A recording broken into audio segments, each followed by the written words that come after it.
In the world of professional bull riding, 8 seconds can feel like an eternity, but sometimes it's not nearly long enough. The horror that unfolded would sear itself into the memory of every witness, leaving experienced cowboys speechless and forcing the entire rodeo world to confront the unthinkable reality of their sport's most devastating dangers. It was April 3rd, 2025. The Wharton County Youth Fair in Wharton, Texas, was hosting its annual PRCA-sanctioned Extreme Bulls competition. The evening air carried the familiar sounds of a professional rodeo, the announcer's voice echoing across the arena, the shuffle of boots on metal chutes, and the low rumble of bulls in the holding pens. Among the competitors preparing for the second round was Dylan Grant, a 24-year-old professional bull rider from Wyoming whose life would end in the next few minutes. Dylan had arrived at the fairgrounds earlier that day with the quiet confidence of someone who had been doing this for years. Standing about 5 feet 8 inches tall with the compact, muscular build typical of professional bull riders, he carried himself with the easy manner of a young man comfortable in his chosen profession. His background told the story of dedication and steady progress through the ranks of professional rodeo-born in Laramie, Wyoming. He had grown up in Jackson, where the rugged landscape and cowboy culture shaped his early years. The path that brought Dylan to Wharton began in 2018, when he obtained his PRCA permit at age 17. By February 2024, he had earned enough to purchase his full PRCA card, marking his transition from amateur to professional status. His resume included a significant achievement from 2021 when he won the bull riding title at the Mountain State Circuit Finals Rodeo while competing for the University of Wyoming rodeo team. After graduating in 2023 with a degree in physical education teacher education, Dylan had committed fully to his professional riding career. Those who knew Dylan described him as possessing the dual qualities essential for bull riding success: physical toughness and genuine kindness. His father, Wade, would later tell reporters that his son was double tough but filled with kindness, a combination that made him respected among his peers. The professional bull riders CEO would remember him as blessed with athletic ability, but known more for his compassion and big heart. These weren't empty platitudes spoken after tragedy struck. They reflected the consistent impression Dylan made throughout his career. The financial reality of professional bull riding meant that Dylan, like most riders, traveled from event to event, accumulating prize money and points toward championship standings. His PRCA profile showed career earnings of over $15,000, with additional money earned in the current season.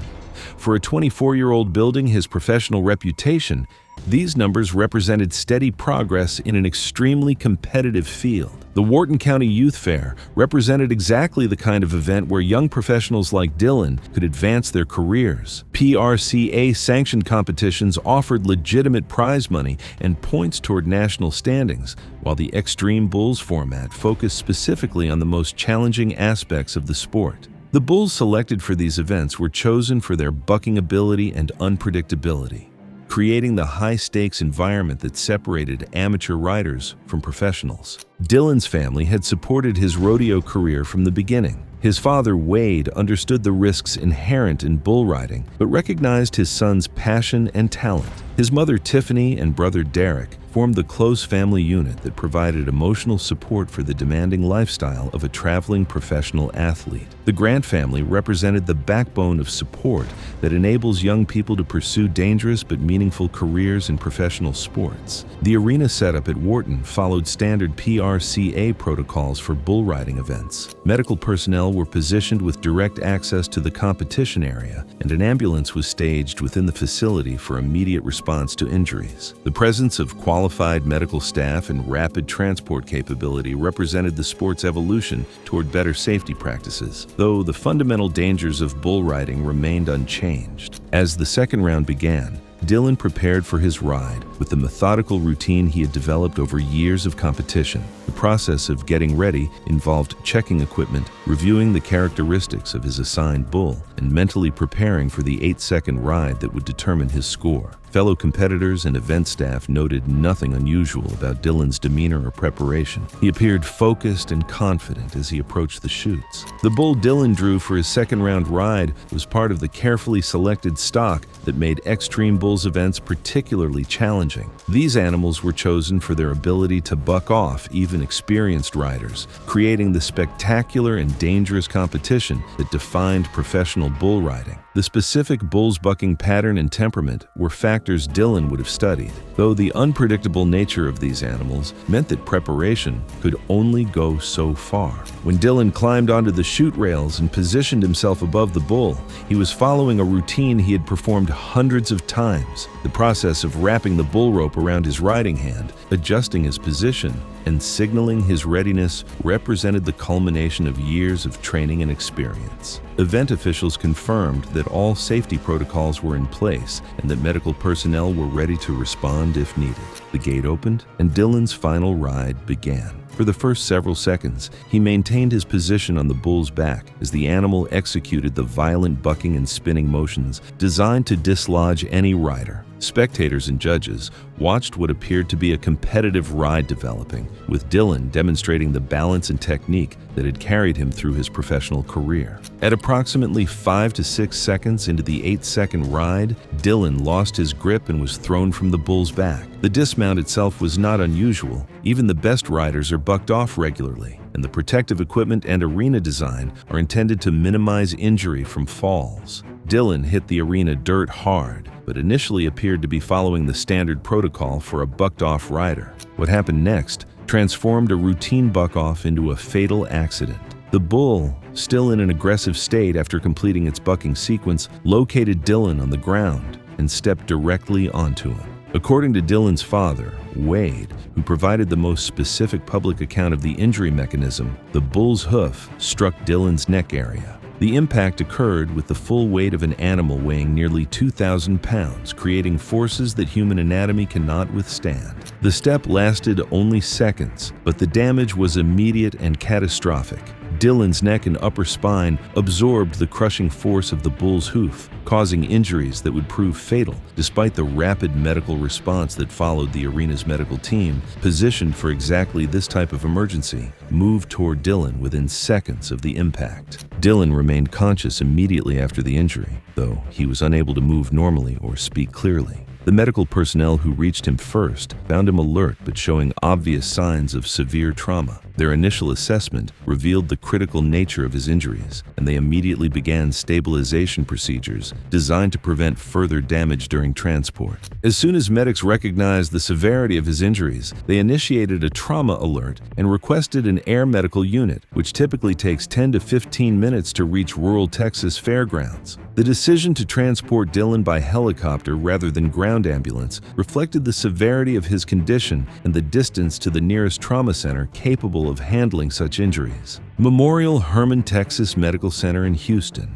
approximately 60 miles from Wharton, represented the best available option for the specialized care Dylan needed. During the helicopter flight, medical personnel continued their efforts to stabilize Dylan's condition. The flight time of approximately 20 to 25 minutes provided a window for advanced life support measures, though the extent of his injuries limited the effectiveness of pre-hospital interventions. The trauma team at Memorial Hermann was alerted to prepare for a critical patient with severe neck and spinal injuries.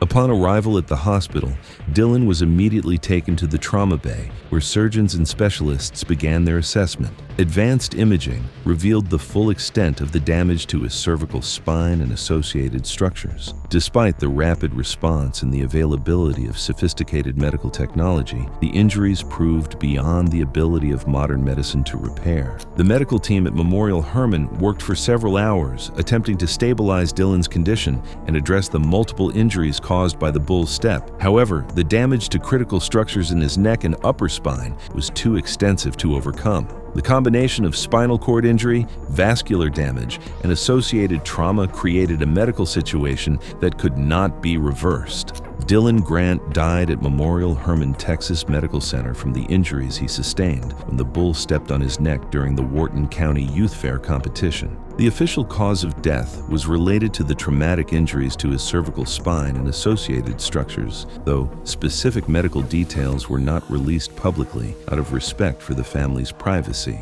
The news of Dylan's death spread quickly through the tight-knit rodeo community. The Professional Rodeo Cowboys Association issued a formal statement expressing condolences to the Grant family and acknowledging the loss to the sport. The University of Wyoming, where Dylan had competed and graduated, released its own statement mourning the death of a former student-athlete who had represented the school with distinction. Wade Grant, Dylan's father, spoke to media outlets about the accident and his son's life. His description of the injury mechanism provided the most specific public account of what had occurred in the arena. Wade's composure in discussing the tragedy reflected both his understanding of the risks inherent in his son's chosen profession and his pride in Dylan's accomplishments and character. The broader rodeo community responded with an outpouring of support for the Grant family.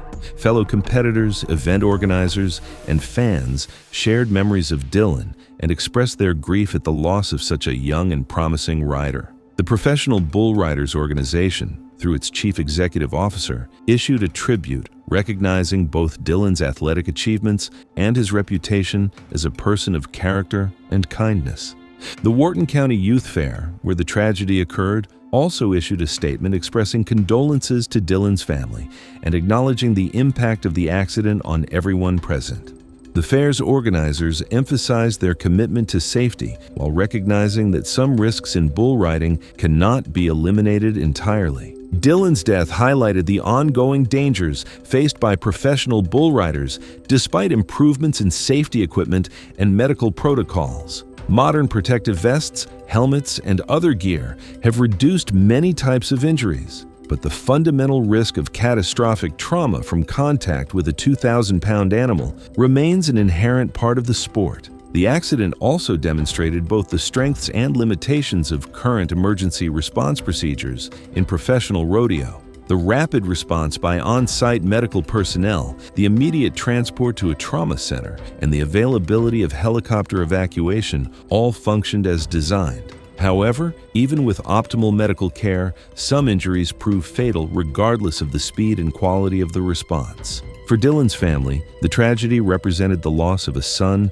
brother, and friend whose life had been dedicated to pursuing excellence in an extremely demanding sport. The grief expressed by Wade, Tiffany, and Derek Grant reflected not only their personal loss, but also their understanding that Dylan had died doing what he loved and had chosen to do despite knowing the risks involved. The University of Wyoming's tribute to Dylan emphasized his academic achievements alongside his athletic success. His degree in physical education teacher education suggested plans for a career that would have allowed him to share his knowledge and passion for athletics with future generations. The combination of his educational background and rodeo experience would have made him an ideal mentor for young people interested in Western sports. Dylan's career earnings of over $15,000, while modest by the standards of major professional sports, represented a significant achievement in the specialized world of professional bull riding.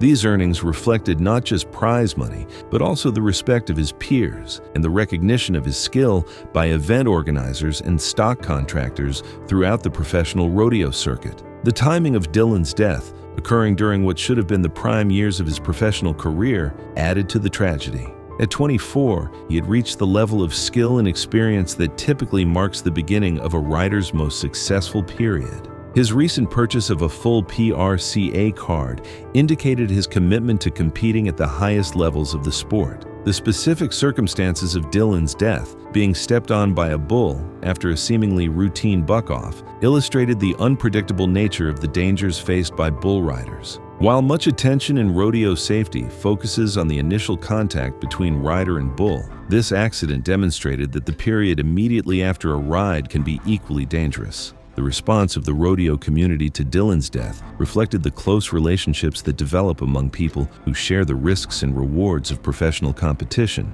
The statements from various organizations and individuals consistently emphasized both Dylan's athletic ability and his character. suggesting that he had made a positive impression on everyone who knew him. Dylan Grant's story ended at Memorial Hermann Texas Medical Center in Houston, where the injuries sustained in 8 seconds of bull riding proved fatal, despite the best efforts of medical professionals. His death served as a reminder of the ultimate price that some athletes pay in pursuit of excellence in the world's most dangerous sports. The legacy Dylan left behind included not only his competitive achievements, but also the example he set as a young man who pursued his dreams with dedication while maintaining the values of kindness and integrity that defined his character. His story became part of the ongoing narrative of professional bull riding, where courage and tragedy often intersect in ways that honor both the sport and those who choose to compete in it. The evening that began with the promise of competition and the pursuit of championship points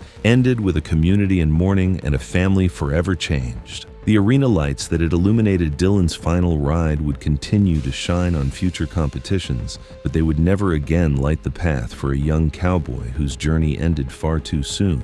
In the weeks that followed, memorial services would celebrate a life cut short, while the rodeo circuit would continue its relentless schedule, carrying with it the memory of Dylan Grant and the sobering reminder that in bull riding, every ride could be the last. Thanks for watching. Ready for more? Click the next video on your screen now.